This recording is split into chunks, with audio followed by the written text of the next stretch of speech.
10억 자산가와 빚더미 속 부자 흉내쟁이, 무엇이 달랐을까? 부자로 보이는 것 vs 진짜 부자가 되는 것. 요즘 거리에서 보면 고급 차를 타고 명품 가방을 든 사람들이 많습니다.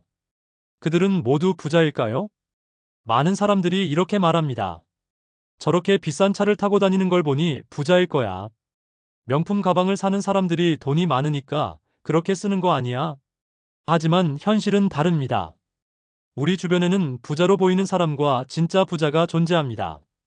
그런데 이 둘은 전혀 다른 삶을 살고 있습니다. 진짜 부자는 점점 더 부자가 됩니다. 반면 부자 흉내만 내는 사람들은 점점 더 가난해집니다. 오늘 소개할 두 사람도 마찬가지였습니다. 한 사람은 10억 자산가가 되었고 한 사람은 빚더미에 올라앉았습니다. 그렇다면 이 두 사람은 어떤 차이가 있었을까요? 오늘 이 글을 읽고 나면 여러분도 부자로 가는 길과 가짜 부자의 길을 확실히 구분할 수 있을 것입니다. 지금부터 그 차이를 하나씩 살펴보겠습니다. 사례 1돈을 벌어도 자산이 쌓이지 않는 사람. 첫 번째 사례는 김민수 가명 씨의 이야기입니다. 그는 연봉 1억을 받는 회사원이었습니다. 누가 봐도 성공한 사람이었죠. 그는 월급이 들어오면 이렇게 소비했습니다. 명품 시계, 명품 가방 구입, 외제차 리스 한 달 200만 원, 강남에 있는 비싼 오피스텔 전세 대출, 해외여행을 1년에 34번. 겉으로 보기에는 부자 같은 삶을 살고 있었습니다. 하지만 현실은 어땠을까요? 월급이 높았지만 소비가 많아 저축할 돈이 없었습니다. 자동차 리스비, 카드 할부금, 대출 이자로 월급이 빠져나갔습니다. 나는 돈을 많이 벌고 있으니까 괜찮아라고 생각했지만 정작 자산은 거의 없었습니다. 그리고 몇 년 후 그는 예상치 못한 위기를 맞이했습니다. 회사가 구조조정을 하면서 연봉이 줄어든 것입니다. 그때부터 그는 고정 지출을 감당하기 어려워졌고 결국 빚이 쌓이기 시작했습니다. 내가 이렇게 많이 벌었는데 왜 통장에 남은 돈이 없을까? 그는 그제야 깨달았습니다. 자신은 부자가 아니라 부자를 흉내내는 삶을 살고 있었다는 것을요. 부자가 되려면 돈을 쓰는 것이 아니라 돈을 모으고 불려야 합니다. 사례 이 돈을 불리는 사람, 결국 10억 자산가가 되다. 두 번째 사례는 이정훈 가명 씨입니다. 그도 김민수 씨처럼 연봉 1억을 받는 회사원이었습니다. 하지만 그는 돈을 다루는 방식이 달랐습니다. 그는 돈이 들어오면 가장 먼저 했던 일이 있었습니다. 월급의 50%는 무조건 저축과 투자로 분배. 필요 없는 소비를 철저히 관리. 돈이 일하게 만드는 방법을 연구. 그는 자동차를 사고 싶었지만 이렇게 생각했습니다. 지금 차를 사는 게 나에게 어떤 의미가 있을까?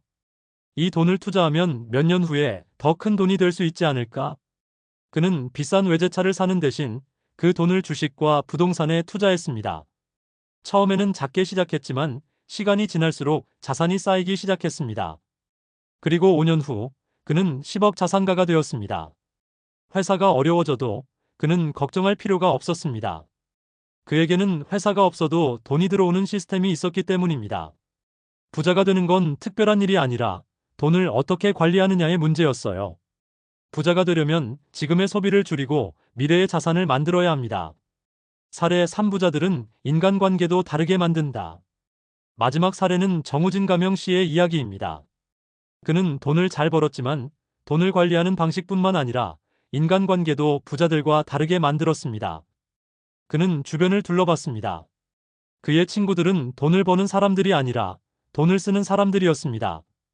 비싼 술집에서 모이는 모임, 명품을 사고 외제차를 타며 경쟁하는 친구들, SNS에 화려한 삶을 보여주려고 하는 사람들. 그는 결심했습니다. 나는 이런 환경에서 벗어나야겠다. 그는 돈을 잘 버는 사람들, 경제적 자유를 이룬 사람들과 교류하기 시작했습니다. 부자들의 사고방식과 돈 관리법을 배웠습니다. 그리고 자신도 점점 부자가 되어갔습니다. 결국 그는 5년 만에 경제적 자유를 달성했습니다. 부자가 되고 싶다면 부자처럼 생각하는 사람들과 어울려야 합니다. 부자가 되는 것은 혼자만의 싸움이 아닙니다. 누구와 함께 하느냐가 중요합니다. 결론 당신은 어떤 선택을 할 것인가? 오늘 소개한 두 사람의 차이는 아주 단순했습니다. 1부자 흉내쟁이 돈을 많이 벌지만 소비가 많아 결국 빚을 진다. 이 진짜 부자 돈을 관리하고 투자하여 자산을 늘려간다. 이제 여러분에게 질문을 드리겠습니다. 여러분은 지금 어떤 선택을 하고 있나요? 돈을 벌면 바로 소비하는가? 아니면 먼저 저축하고 투자하는가? 주변 친구들은 돈을 쓰는 사람들인가? 아니면 돈을 불리는 사람들인가? 미래를 위해 오늘의 소비를 줄일 수 있는가? 부자가 되는 것은 결코 어렵지 않습니다. 부자로 보이는 것을 목표로 하지 말고 진짜 부자가 되는 것을 목표로 하세요. 오늘부터라도 작은 습관을 바꿔보세요. 그 습관이 쌓이면 어느 순간 여러분도 진짜 부자가 되어 있을 것입니다.